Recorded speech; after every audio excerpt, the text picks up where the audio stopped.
Bien, ¿cómo están? Muy buenas noches tengan todos ustedes. Vamos a dar inicio a nuestra clase del día de hoy, donde, como les había dicho, tenemos que ver un pequeño documental de 5 minutos, o menos creo, donde van a poder ver, apreciar cómo es que la teoría general de sistemas, cómo es que el pensamiento sistémico es que se ha ido aplicando a la solución, en este caso es de un parque en Canadá, que es el parque Yellowstone, ¿no? ¿Qué es lo que quiero decirles? Que quiero mostrarles, ahí van a poder ver todas las aplicaciones, van a poder ver todo lo que es equilibrio, entropía, todas las propiedades de sistemas que hemos visto. Y como les había dicho, no solamente se aplica a nuestra área, sino se aplica a todo lo que es nuestra cosmovisión. ¿Qué significa que sea una cosmovisión? Todo lo que vamos a ver, todo lo que vamos a aprender, todo lo que podemos aplicar, las áreas en las cuales se pueden aplicar. Y bueno, al final de todo esto vamos a ver qué es lo que se puede rescatar, que básicamente son todas las propiedades de sistemas. ¿Ok? Vamos a verlo ahora, les voy a explicar algunas cosas y después voy a publicar el enlace para que lo puedan ver desde YouTube las veces que vean conveniente y vamos a ir viendo qué es lo que se aplica, ¿no? Pero bueno, después voy a hacer algunos pequeños ejemplos de uno que es WebSys y varias cosas en las cuales podemos ir aplicando todo esto, ¿ok? Y empezamos.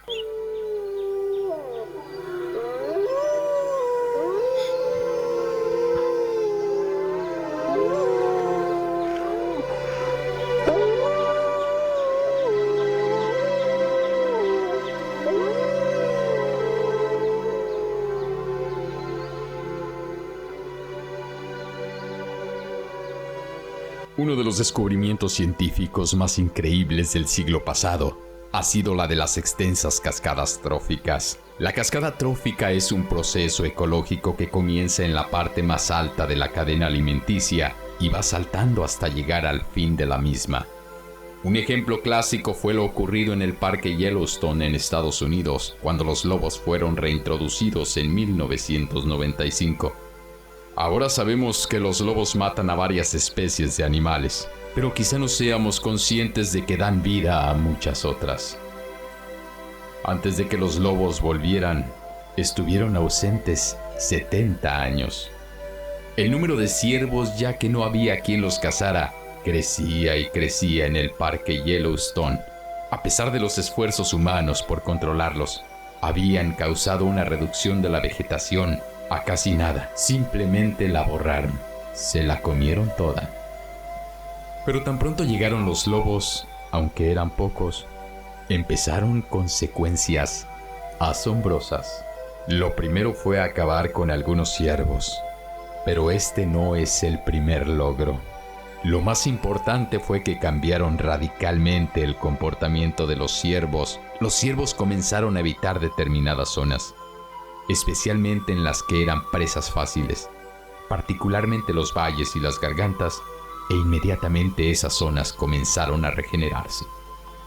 En algunas zonas, la altura de los árboles se quintuplicó en solo 6 años.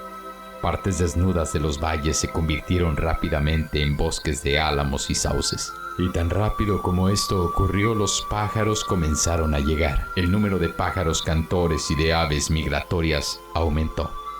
El número de castores comenzó a crecer, porque a los castores les gusta comer árboles. Y los castores, como los lobos, son ingenieros del ecosistema. Ellos crean nichos para otras especies, y las represas que construían en los ríos servían como hábitat para nutrias, ratas de río y patos, y peces, y reptiles, y anfibios.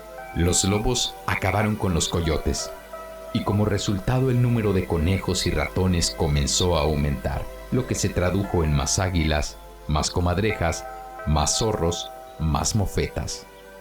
Cuervos y águilas calvas bajaron a alimentarse de la carroña que los lobos dejaban. Los osos se alimentaban de ella también, y su población comenzó a crecer, en parte debido a que había más moras creciendo en los arbustos regenerados. Y los osos reforzaron el impacto de los lobos, acabando con algunas crías de ciervos. Pero aquí viene lo realmente interesante. Los lobos cambiaron el comportamiento de los ríos. comenzaron a serpentear menos. Había menos erosión. Los canales se estrecharon. Se formaron lagunas y rápidos. Todo esto es bueno para la vida animal. Los ríos cambiaron en respuesta de los lobos, y la razón fue que la regeneración de los bosques estabilizaba la tierra que se derrumbaba antes. Así, los ríos consolidaron su curso. De igual manera, alejar a los ciervos fuera de algunos lugares y que la vegetación se recuperara en la ladera del valle hizo que el suelo se erosionara menos, estabilizando todo. Así, un pequeño número de lobos no solo transformó el ecosistema de Yellowstone, una extensión gigantesca, sino también transformó la geografía del parque.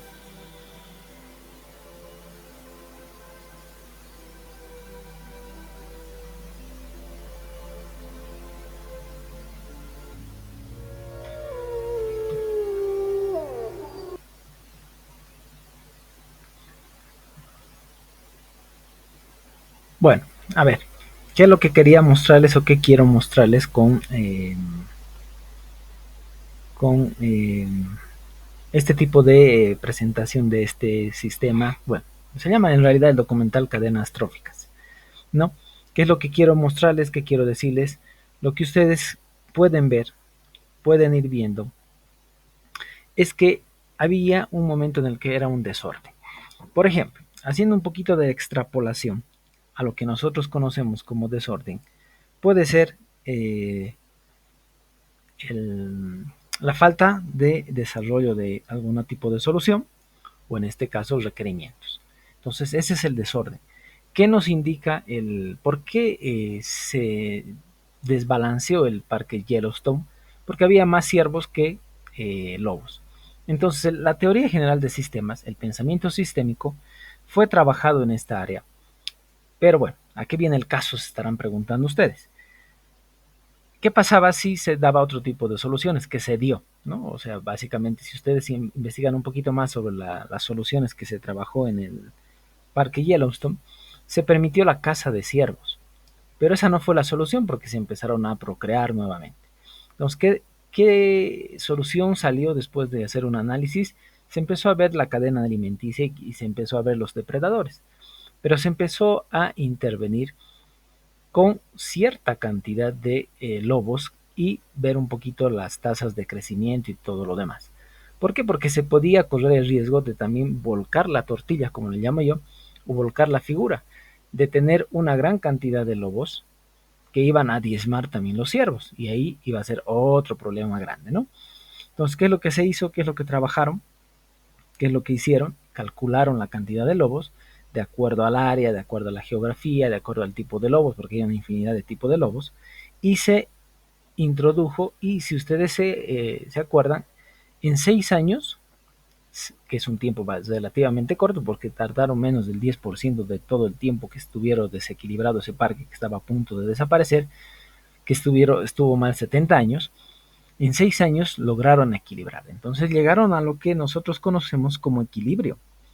¿Qué significa equilibrio? Que no se desbalancea todo, no hay más de uno, sino se tiene equiparado zonas. Y es más, si ustedes se han fijado, los ríos volvieron a su cauce natural. ¿Por qué? Porque ya no había árboles, ya no había hierbas, ya no había ningún tipo de vegetación que haga eso. Entonces evitaron la erosión.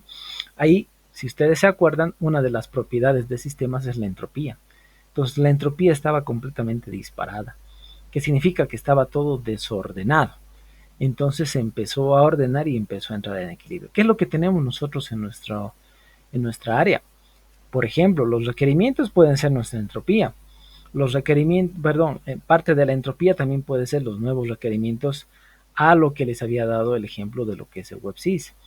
En el WebSys ya les había dicho, les había comentado, les había contado un poco la génesis o el origen de lo que tenía el WebSys y por qué surgió y todo lo demás.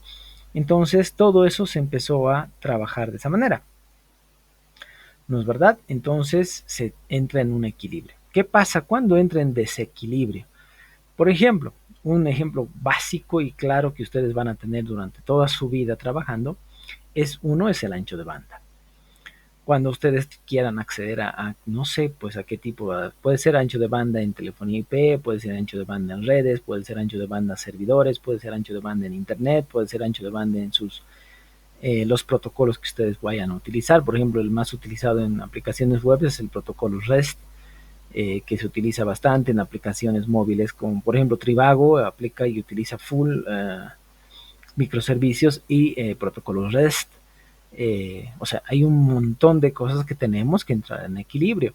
Tenemos que eliminar la entropía, la seguridad, por ejemplo, la seguridad informática o la ciberseguridad es básicamente también eso, tratar de evitar los ataques maliciosos y tratar de que si los sistemas con abiertos, o bueno, yo le llamo abiertos, todos los sistemas que están publicados hacia afuera tengan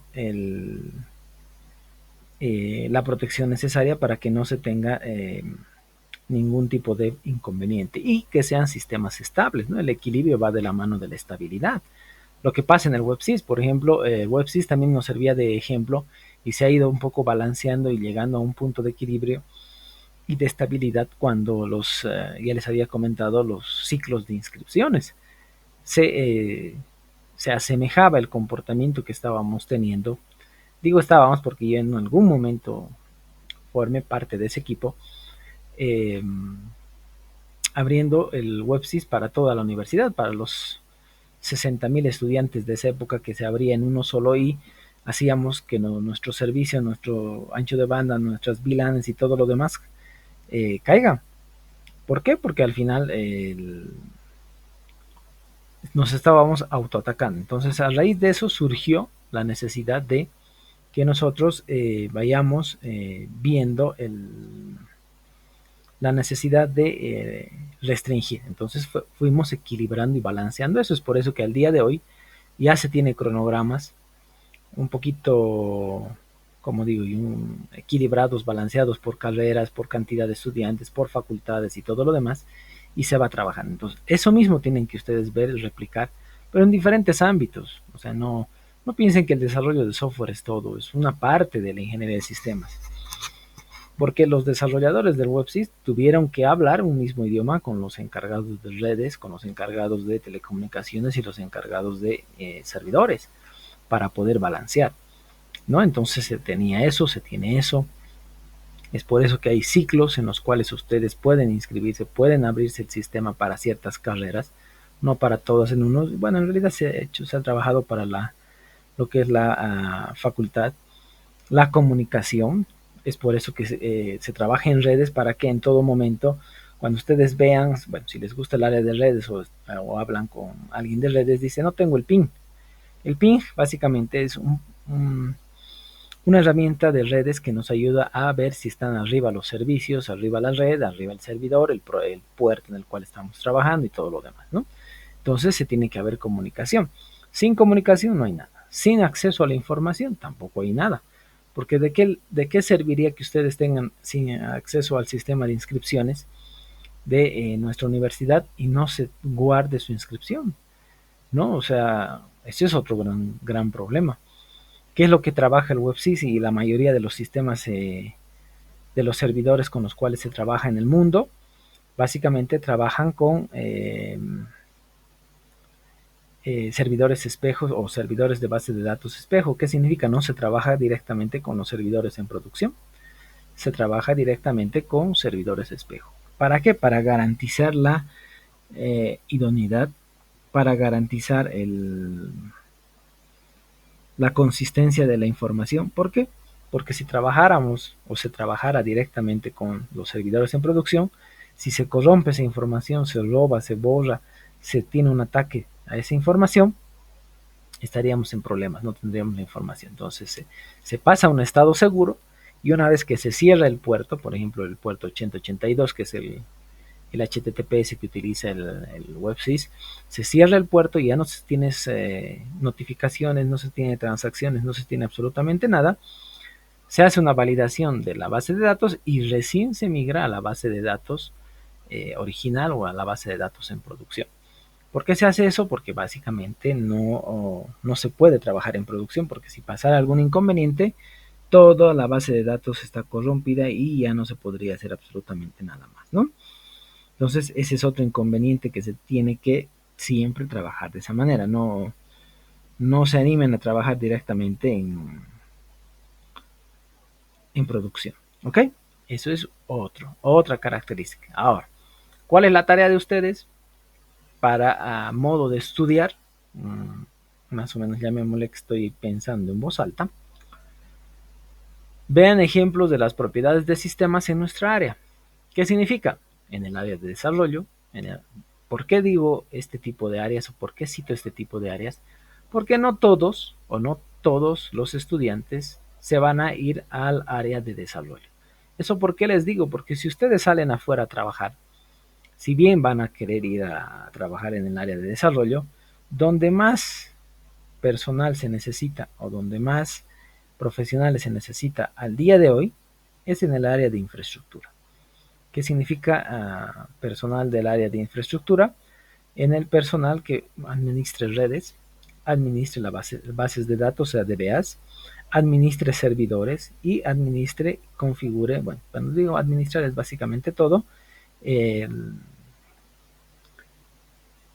servidores, virtualización, fragmentación, administración de servidores. ¿Por qué les digo eso? Porque todo el mundo, o de la gran mayoría de todas las de los estudiantes de las universidades que se gradúan, se van al área de desarrollo. Pero bueno, eso depende de cada uno. Pero si ustedes quieren ver un poquito eso, también pueden irse en esa parte. DBAs también, por ejemplo, es una carencia que existe no en Bolivia, sino en el mundo, administradores de bases de datos que no se tienen, muy pocos se tienen, entonces pueden ir viendo en eso. Entonces, como tarea, o ni siquiera como tarea, como práctica, yo les puedo dejar la obligación o la forma de que ustedes vean algún tipo de ejemplo sobre las propiedades de los sistemas en nuestra área. ¿Ok? Entonces, eso era lo que les quería decir, eso era lo que les quería mostrar para que se den cuenta que el pensamiento sistémico y la teoría general de sistemas se aplica a todo. Se va a volver, como les había comentado clases pasadas, no me acuerdo, pero me acuerdo que les comenté en qué clase, que es nuestra visión, nuestra cosmovisión, la forma de ver el mundo, la forma de comunicarnos, la forma de manejarnos. Ustedes van a poder ver, y por eso es que tenemos una visión más integral o más holística de todo lo que nosotros nos ponemos a analizar y fragmentar. ¿Ok? Eso era lo único que quería decirles, mostrarles que era lo que me quedaba pendiente y se me había pasado, pero ahora lo pongo, que es este pequeño ejemplo. Y como esto hay muchísimos ejemplos más que ustedes pueden ir viendo, trabajando, para posteriormente ver y plasmar el pensamiento sistémico, que es lo último que, bueno, no último, casi el último capítulo que vamos a ver, después de ver a otras cosas más, para poder ir trabajando, para poder ir viendo cómo es que se puede aterrizar con la teoría general de sistemas o con la teoría general de sistemas como inicio, como semilla, como génesis de varias corrientes que se tienen. ¿Ok? Hasta el día de hoy van a poder ver más adelante en ingeniería de software, por ejemplo, en sistemas de información 1, 2, van a poder ver cómo es que se hace los análisis y todos se van a dar cuenta que van a caer, van a decantar o tienen la génesis en la teoría general de sistemas de Bertalanffy, ¿no? Por eso también les digo, lean el libro, les va a ser muy útil, no solamente para la materia, sino para todo lo que les viene como eh, carrera, ¿ok? Les va a servir, yo les digo, con uso de razón, que les va a servir para incluso toda su vida, ¿ok? No sé si tienen alguna pregunta, duda o consulta. En un momento más voy a publicar la dirección, no se hagan problema, y para que ustedes puedan ver el documental y vayan analizando, ¿no? No hay. Ok, entonces el día viernes. Ay, perdón. Jesús, adelante. Buenas noches, ingeniero. Quería hacer un comentario al respecto. Cuando uno hace un sistema, según su formación, según su conocimiento, su experiencia, puede considerar una diversidad de aspectos, ¿no? Desde la seguridad, desde la apariencia, la estructura, muchos factores que hay, ¿no? Las redes y todo eso.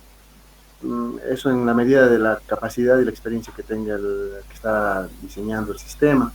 Pero no se puede considerar todos realmente, ¿no? En algún momento sale un producto que después, cuando es lanzado, digamos, allá a trabajar, recién es cuando se detectan las verdaderas vulnerabilidades o fallas que puede tener el sistema, ¿no? O sea, muchas veces, por ejemplo, uno en el beta puede funcionar muy bien, pero lo ponemos en el mercado y ya se encuentran ciertas dificultades, ¿no? Como la seguridad informática, la lentitud, que no existe el servicio adecuado de la velocidad del ancho de banda de Internet y cosas así. Yo me pregunto muchas veces cómo, por ejemplo, Google, empresas grandes como Microsoft, pueden trabajar 24 horas al día con millones de usuarios simultáneamente, ¿no? De todo lado, de todo el mundo, interconectados a través, me imagino, de servidores espejo, como usted dijo hace rato. Pero y el web sí, en cambio, se puede atorar fácilmente, ¿no? Digamos que si todos los 87.000 usuarios simultáneamente entraran al WebSys, yo creo que se bloquea el sistema, como ha pasado alguna vez, ¿no? Se cae el sistema y cosas así. Pero a Google no le pasa lo mismo, ni a Microsoft, ni a otras empresas que son monstruos, ¿no? A nivel mundial, trabajan a nivel mundial. Entonces nos falta un poco de conocimiento, experiencia y tecnología en esa área, ya los que estamos en esta área de la informática, para, digamos, tener esa capacidad, ¿no? De prever en un desarrollo de sistemas también esas cosas, ¿no? Ese era mi comentario, ingeniero. Ok, está bien. A ver, yo también me hice esa misma pregunta y la aclaré cuando vinieron, ¿qué se llama esta empresa? Uy, se me ha ido de la cabeza, pero es una empresa, la segunda a nivel mundial que construye data center. Con HP trabaja, no me acuerdo el nombre, me voy a acordar. Eh, a proponer data centers en Bolivia y solamente hay una empresa en Bolivia que ha hecho un data center. ITC se llama, está en Santa Cruz. Eh, Pucha, ¿cómo se me ha ido de la cabeza? Marcos Dufour se llama el encargado para Sudamérica, pero no me estoy acordando el nombre. Pero bueno, ¿cuál es la diferencia entre los data centers de nosotros con el Google? Por ejemplo, Google tiene alrededor del mundo 82 o 84 data centers, donde el más barato cuesta 40 millones de dólares. Esa es una pequeña diferencia, no solamente en dinero, sino en infraestructura que se tiene. Ahora, el ancho de banda con el que trabaja Google su servidor de Boca Ratón, por ejemplo, en Miami, que es el servidor, uno de los servidores principales, tiene 22 gigas de ancho de banda. San Simón, lastimosamente, también es dinero, ¿no? Somos un país de tercer mundo, nuestra universidad es pública y bueno, tenemos un ancho de banda, la última vez que les hablo de hace varios años atrás, teníamos 42 megas creo de ancho de banda, no teníamos más, porque también es caro. No, o sea, pero ¿por qué? Porque no tenemos que tener un ancho de banda y un servicio asíncrono, se tiene que tener un servicio síncrono que se llama enlaces online. ¿Qué es un enlace online? Que es un enlace síncrono. Si tienes un mega de subida, tienes un mega de bajada.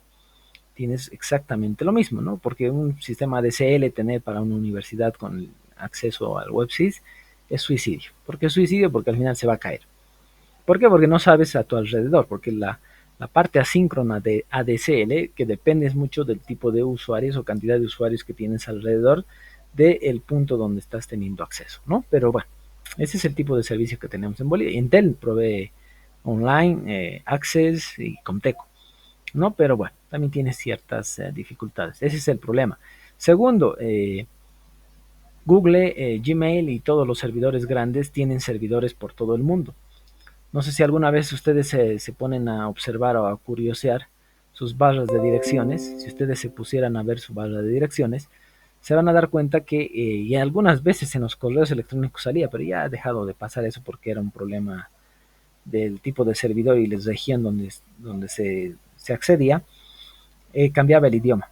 Entonces tenemos un montón de servidores por el mundo que nos van atendiendo a nosotros y se va atendiendo o se atienden las solicitudes de acuerdo a la disponibilidad porque se hace un balanceo en el servicio. No se va a atender solamente, bueno, en Sudamérica hay un data center en Argentina y otro el más cercano, aparte de Argentina, es México, ¿no? Y después de eso también tenemos por todo lado, por ejemplo, a mí me ha tocado Singapur, me tocó India, bueno, porque hago un rastreo, ¿no? Un trace route hago del tipo de servicio de correo electrónico que es el más común que hago su ruteo para poder identificar, ¿no? Pero bueno, hay que salvar un poquito las distancias y nuestra idiosincrasia. Ahora, como decía Jesús, a veces nos faltan aspectos de seguridad, aspectos de anchos de banda y todo lo demás. Para eso se forman grupos multidisciplinarios y para eso está la parte o la fase de testing o SQA, que es aseguramiento de calidad. No está libre de errores, es por eso que se tiene backups y se trabaja no en servidores de producción, sino en servidores espejo. Para eso se trabaja, porque algún tipo de error no lo vamos a trabajar nunca en producción, sino en un servidor de prueba. Se hacen las correcciones, se tiene ciclos de pruebas, se llaman ciclos de pruebas, y bueno, de ahí sale las versiones beta a las versiones en producción, ¿no? Pero hay mucho que trabajar, o sea, incluso yo les doy un dato. Cuando ustedes hagan su proyecto de grado, su tesis de final de la carrera, no llega ni siquiera a una versión beta su proyecto de grado. Entonces, quiero que se vayan dando cuenta la magnitud de lo que ustedes van a ir desarrollando y la magnitud de lo que ustedes van a ir trabajando o deben ir trabajando. ¿Ok? Ese es tal vez un pequeño aporte que les puedo hacer. Y no todos son expertos en todo, sino hay pasos y se van a dar cuenta, eso se llama experiencia. Con la mayor cantidad de sistemas que ustedes pues pongan a punto, ya hay ciclos comunes o como recetas básicas que ustedes tienen que ir precautelando. Por ejemplo, la apertura de puertos, quienes pueden tener acceso, ahí se pone un firewall, por ejemplo, hablando en temas de redes, se pone un firewall por delante para filtrar los protocolos, los puertos con los protocolos de los servicios que ustedes van a tener. Y bueno, hay un montón de situaciones que hay que controlar, básicas o mínimas que se tienen que tener. Eso lo hace un desarrollador. Más adelante, el que administra la infraestructura, sea redes y servidores, ya se ocupa de otros niveles más profundos de seguridad, pero sobre la base que ustedes tienen que, bueno, los que quieran desarrollar, tienen que trabajar, ¿no? Entonces hay fases, niveles que se llaman niveles en profundidad y niveles hacia arriba, ¿no? Es como un iceberg. Por ejemplo, los programadores trabajan la parte de la punta del iceberg y una pequeña partecita de abajo. Los de infraestructura tienen que trabajar desde el nivel del agua, llamémosle así, hacia abajo. Por eso se llama que hay niveles y de profundidad para poder ver y trabajar un poquito. A lo máximo que se puede meter a alguien de infraestructura, por ejemplo, es la parte de los clientes. Si va a ser un cliente web, un cliente móvil o un tipo de cliente por consola. Por ejemplo, hay muchos que usan PowerShell en lo que es Windows, usan consolas en Linux. O sea, hay varias cosas que hay que ir viendo, probando o tapando huecos, como digo yo, para tratar de que no sea una coladera y no se entre agua por todo lado, ¿no? Pero bueno, eso lo van a ir viendo, puliendo un poquito más. Ahorita están trabajando o analizando, como yo le llamo, bajo nivel. Y es la parte más importante, la parte fuerte, la parte base, y de ahí van a ir subiendo un poquito para ir decantando hasta lo que es la parte de mayor nivel, ¿no? Pero la parte de mayor nivel es un poquito el adorno que se le da, la parte responsiva de la interfaz de usuario, hay interfaces intuitivas que se tienen que hacer, o sea, ya se va adornando, pero la base fuerte o el cuerpo es lo que tienen que ir formándose ahora. Bueno, cuando digo ahora es lo que están trabajando el día de hoy, ¿ok? No sé si tuvieran alguna otra pregunta o duda o consulta. No hay. Ok, entonces para el día viernes vamos a empezar a trabajar ya nuestro capítulo número 3. Esto era lo último o lo único pendiente que tenía yo para la parte del primer parcial. Ok, entonces de aquí en adelante nos olvidamos del